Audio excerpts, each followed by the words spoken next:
Guys, nagpunta kami ng Mackinac Island at ipapakita ko sa inyo ang aming experience. Tara na!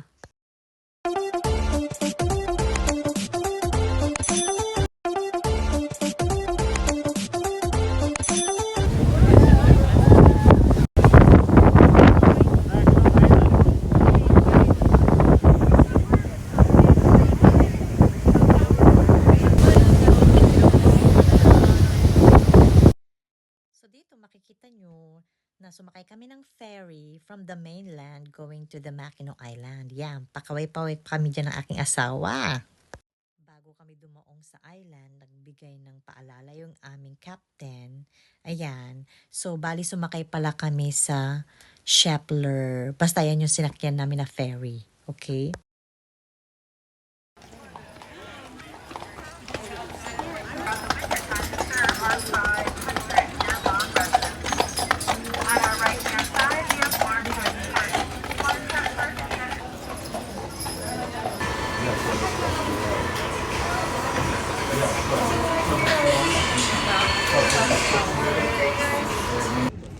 Yeah.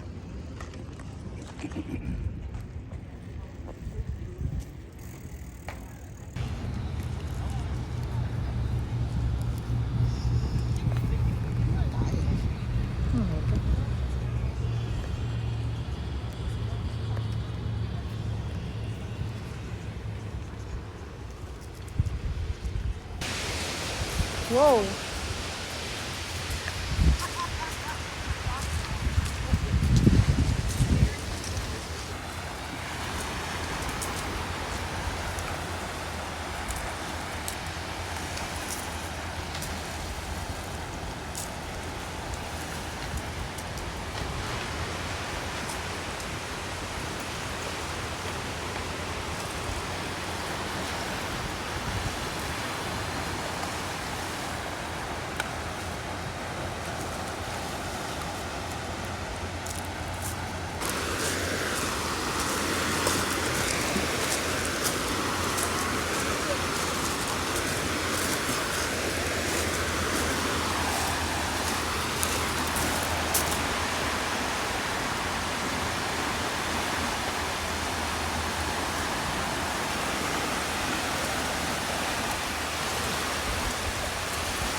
Yan yung pauwi na kami. So, meron silang coaster ba yung tawag doon na magdadala sa inyo sa mainland ulit.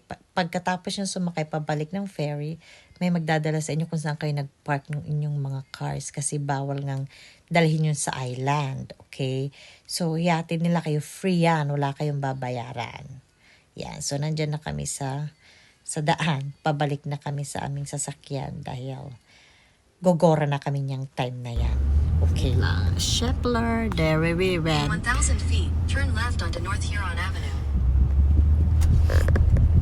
Ngayon, pagkatapos sa island, hindi magpapapigil ang aking asawa. Sabi niya, pupunta daw kami sa Mackinac Bridge. So, gumora na kami sa Mackinac Bridge yan para makita ko naman daw yung mahabang bridge dyan sa Mackinac Island. Yan, so naghahanap kami, naglalakad na kami dyan, nakapag-park na kami dyan.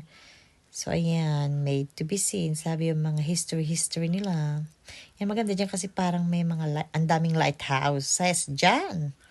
Yan, pero napaka-fresh ng hangin, nakaka-relax. Tas ang ganda ng view. So, syempre, pumayag ako maglakad-lakad. Pumunta kami sa Makino Bridge. Ayan, papakita ko sa inyo, okay? Wait lang. So, ayan, lakad pa more. Lakad pa kami ng lakad dyan. Ayan. Yan na yung malaking lake. So, dito sa right side ng bridge, yan ang Port Huron. And then doon sa left side ng bridge, sa other side na left side ng bridge is the Lake, Michigan Lake. Yan, malalaking mga lakes yung mga yan. Okay, so yan, ang ganda ng view. Ang daming taong naglalakad-lakad. Tapos napakahaba ng bridge. Yan. Tapos yung alon, yung sound ng alon nakaka-relax din. Basta ang ganda guys, try nyo pumunta. At madi-distress talaga kayo, yan. Napakaganda ng view, nakaka-relax. So, nag-enjoy kami ng bonggang-bongga ng aking asawa. Yan, very nice view. So, ayan, humariba na naman ang aking asawa. Sabi niya, ay, tawirin natin itong bridge na ito. So, tinawid nga namin. So, yan, papunta na kami, patawid na kami. Yung green na nakikita nyo na barindillas dyan. Ano na ng bridge yan? Starting point na ng bridge yan. So, nasa bridge na kami. So, yan, kinu-close up ko yung ferry na sinakyan namin kanina sa Sheplers, ganoon. Pupunta yan sa other side, kung saan located yung island na sinasabi nila Makino Island. Yan, so nasa bridge kami. Tapos, wala, na-experience ko siya kasi first time ko siya ma-experience, kaya inikot-ikot ako ng aking asawa dyan sa lugar na yan. Napakaganda nung tubig. Nakaka-relax talaga. Nag-enjoy ako. So, nandiyan kami sa bridge. Yan.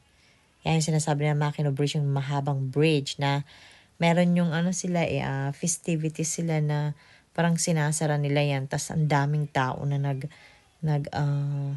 naglalakad dyan. Ganun. Pero syempre, ayaw kong pumunta sa time kasi kaloka, traffic at very crowded. So, ngayon kami pumunta. Ayan, kahit hindi siya holidays pala guys, maraming tao talagang dinadayo yung Makino Island na yun. At kung ano, pero maganda talaga. Kaya dinadayo talaga siya ng mga locals or kahit yung mga tourists, ganyan. Ang daming tao as in. By the way, so, pagdating mo sa dulo ng bridge, doon ka na may stress kasi sisingilin ka na ng $4. Okay, so, merong tawag nito yung toll pay. So, yun, magbabayad ka sa dulo. Yan. Pero maganda naman, worth it naman. Okay, so yan. Basta, mapakaganda. I-try nyo guys. So, sabi ng asawa ko bago kami umuwi, dadalhin niya pa ako sa isang spot. At ang tawag dito sa spot na to ay mystery spot. Basta napakaganda guys. You are fighting against the gravity talaga. Hindi man lang ako naka-video ng bongga mo kasi naaliw ako eh. So nakalimutan ko mag-video. Pero papakita ko sa inyo kung anong pinagagawa namin dun ha. Meron silang cabin na paslanting. Basta you are fighting against the gravity. Oh, this is easier for me.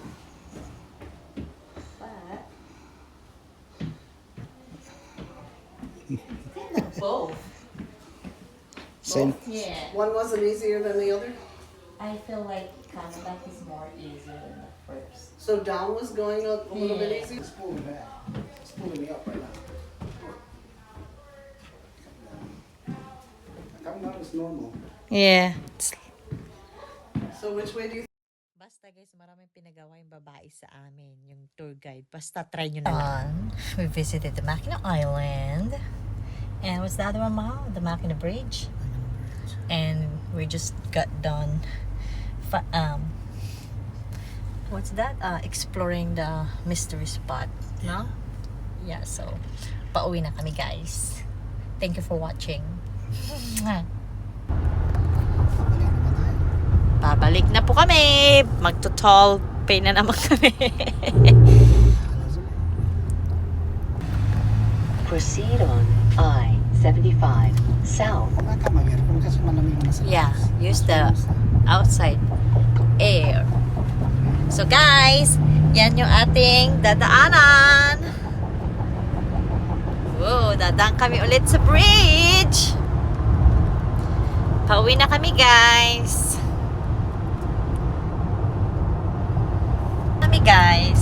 Dadaan kami ulit sa Makina Bridge, okay? I'll show you again. Yan na naman yung bridge, guys. Yan. So, papasok tayo ulit dito. Ito yung Michigan Lake on my right kasi pauwi na kami. Tapos, sa left side ko, sa side ng aking Abibe, is the Port Huron. Yan. Ito yung Makina Bridge, okay? So, yun, nakita nyo na to. So, okay na tayo. Napasyal na namin kayo, guys. Okay? Yan. Ganda.